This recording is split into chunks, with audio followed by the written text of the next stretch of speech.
ꯑꯃꯔꯣꯝꯗ ꯍꯥꯏꯕ ꯇꯥꯔꯦ ꯑꯩꯈꯣꯏꯒꯤ RTI activist amana revenue department da phongna senja thumja toure haidana wakatlakle haiba wafam amakhak ngasi tongan tongan ba pauchi da yawri ponofam pauchi da yawri ba pauchi gi matung in haibase RTI activist wahembam joykumar koba miyo amana Manipur government ki commissioner revenue da pishin ki ba iba wakat chirol asi matung in haibase che changpi dana haiba tare Karigumba document tanba matamda tunga tungan ba paisa sing lawre haibani mark sigi matu in habsi department sigi makhad leba tunga tungan ba officer sing da lamgi pata amadi atei lamga mari laina ba che sang tan thokpa da lupa chama dagi na chonga fawba lam register toba aduga mutation case process toba adagi petition case process toba da lupa lishing ahum dagi lupa lishing tara fawba aduga tunga tungan ba haiba tare paisa sing lawe haidana sa story haidiba masigumba aranba toriba staff sing asigi mathakta akoi public recordance act 1993 gi provision gi makhada chirak pbu haiba wafam ama mana thamlawi haiba tare tamo anuba lenga kyam lakhre Manipur da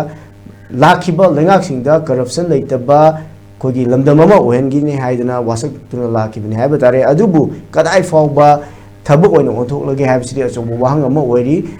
tamo kamaini bi ai kogi department singda asigumba sinja thumja gi wathok sing tatna pawtaba pangbasi masi lotion ba ngamnaba masigida chenaba sing charak pinabagi akanba thabaksi lokhanaba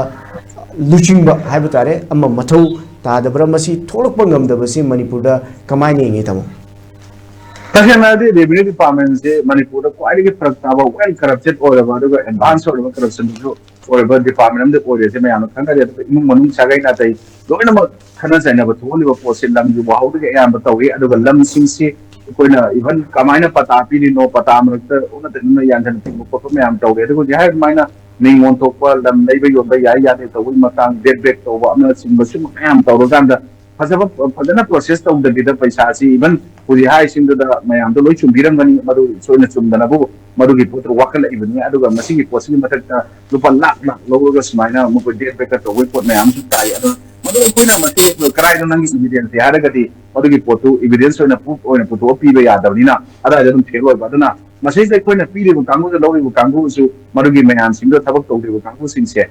some Makoji Pakatakanda, Makogi lady, but by name purposes assessment and things here. Adam studied the Buddha, see business Manamagi from your to Sigaman, Portiga, a Pambun, and beautiful Canada Potsi, review the Kaigumba, Madugi Pot, Tabak, Titan, Madugi, Kenosi, Magi Shetu, and BC, Magi led them Portugi, 10 times, 20 times, 30 times from Sikarai, they don't have a question number, about the salary mana, Mun Salary, so the way on a fight, the Karai, they know, business on the toes, not have the Makoji business. That transition Sapsana, Toga, Yama, so what's here, transit away of the Ghani and Kalakan, Togi Porta, Magi, was in Tosa had been making of the evidence proof, like a hybrid. Tabi Evaport, Koisi Wakala, Post, so you feel like Biramani, they were put me and Putoga Mokoisi, Sapsana, work what him, Hogati, Masiki Posida, Koi, Imun Sagana, even Machimano, Kadan was in Mokonum oil. Even the market and Tomo Matanga, near Lamfi, Kenzen, Aizaga, Ais, Maya, took of the PDS, we had a suit. One of the Tenamo Nakan from Jalakan, Bakot, Nakan, Yano, on the Saba, what man say. Another is not even Canona, Kogi, Mamagi, Canoina, Sarukoina, Magi, Mamagi, my Mabok to the Mapudu, and Birambalam Haitare, Masigi Posi, Magi Masuduna, Mamadugi, Zagal, Lamduda. Lams has Yums has again to Matamda, Magi, Auto Pomayamana, Makura, Matuna, Labor, Mungi, Mamagi, Masino Mayamna, Moyi, Maduna Maniadana, objection to the Kanas and never talked even Adam Case Mayama, can never yout of the Tissuma Mayam, they put them Kenny, and a quick with the Sumayam Kenny, I don't guess Mayam to like Suma Mayam can get them, could say another Nati, I don't know, Suma Mayam since I don't want the number more, I question myself, the Equation, she never Kanava, who's in the way other positive review department, the for official Karaduna High Tare, Masi, Amaso, portfolio, Masi, Subchana, Academy and Chanakanda, Lali, put me on Mamani, government, sustain the war, the Karat,